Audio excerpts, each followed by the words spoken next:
جس معاشرے میں ہم سانس لے رہے ہیں، جہاں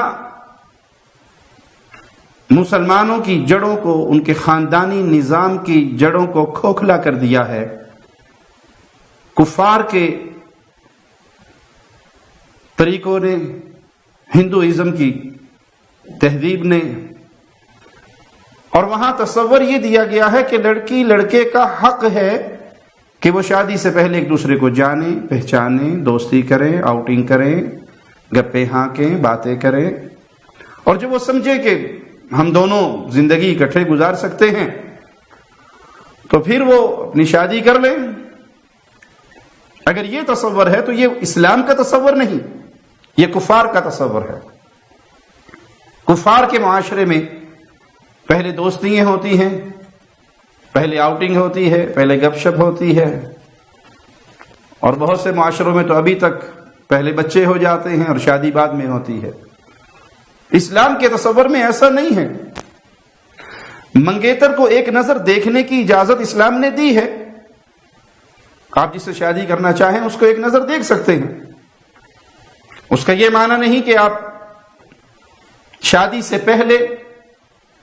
شیطان کے اشاروں پہ ناچتے ہوئے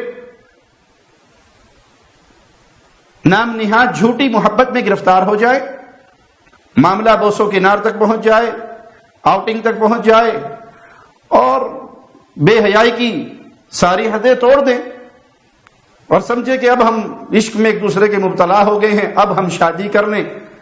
ماں باپ نہیں مانتے تو کورٹ میں جا کر، عدالتوں میں کر لیں، یا کسی پیروں فقیروں کے تعویذ گھنٹوں کے ذریعے،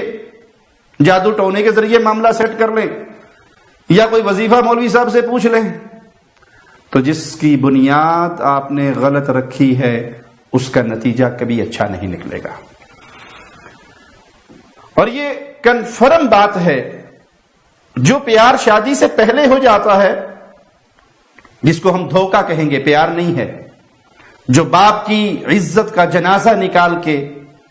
بھائیوں کی غیرت کا جنازہ نکال کے،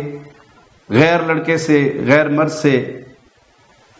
غیر محرم سے پیار کی پینگیں بڑھاتی ہیں، وہ پیار پہلی رات ہی ختم ہو جاتا ہے۔ اور جو اسلامی قانون کے مطابق پہلی رات پیار کی پینگیں بڑھتی ہیں،